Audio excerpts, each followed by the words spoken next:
Okay mga koys, no, meron tayong dalawang water ngayon, bagong dating mga koys, no? Ngayon, itong video na to para kay KG Pato mga koys, sabi niya nung nakaraan, yung tinanggal ko na gulong ng wuho, sabi niya, tinanggal ko na daw yun, kaya malambot na lang daw, kaya malambot nung pagtanggal ko, sabi niya, kaya ngayon mga koys, ito, bagong-bago to, no? Paparinig natin sa kanya, bagong pagtanggal yung hangin, kaya tignan mo ito, KG Pato, para sa'yo to. Do, ay lapit ka. Iparinig mo sa kanya na bagong tanggal to. Oh. Ay, palayo. Itindog. Oh, tignan mo. Oh, yung barbula ha.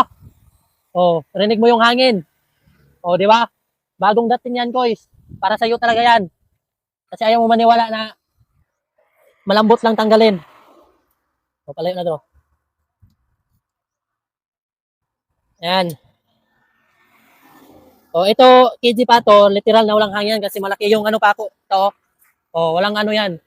Yan, malaki ha. Kaya literal na wala ng hangin yan. Ngayon, magtatanggal na tayo, KG Pato. Tingnan natin kung malambot ba or matigas.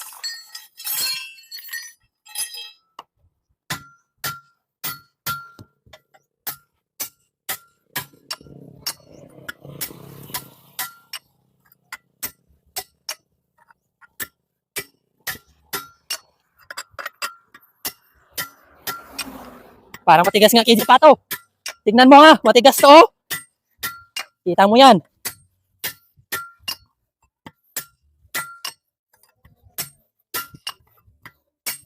Partida KG Pato, isang muwi lang.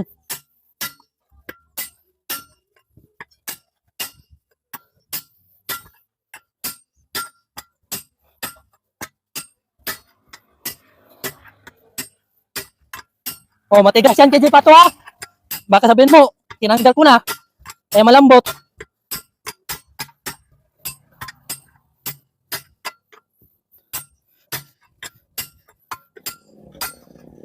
Oh, ayan, KG Pato. Literal na matigas ha.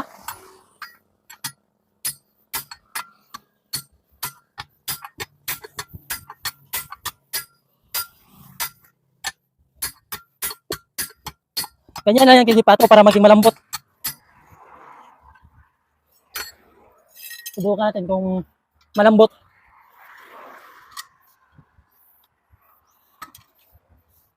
Balik na do. Na makita ko do.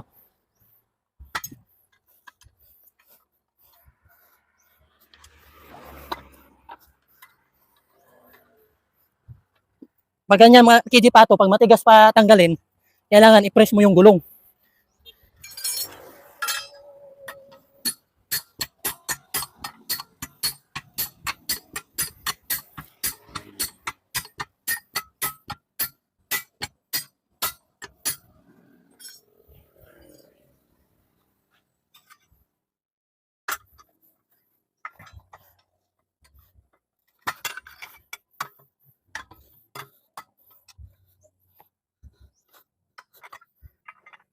KG Pato!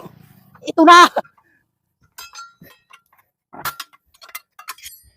Yan lang yung mahirap KG Pato sa unang arangkada.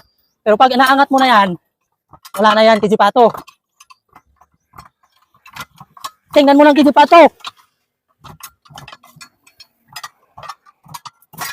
Walang matigas KG Pato pag may diskarte ka. Tandaan mo yan.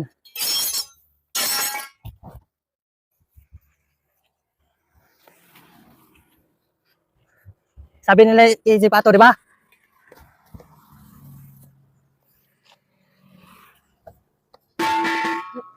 1-0.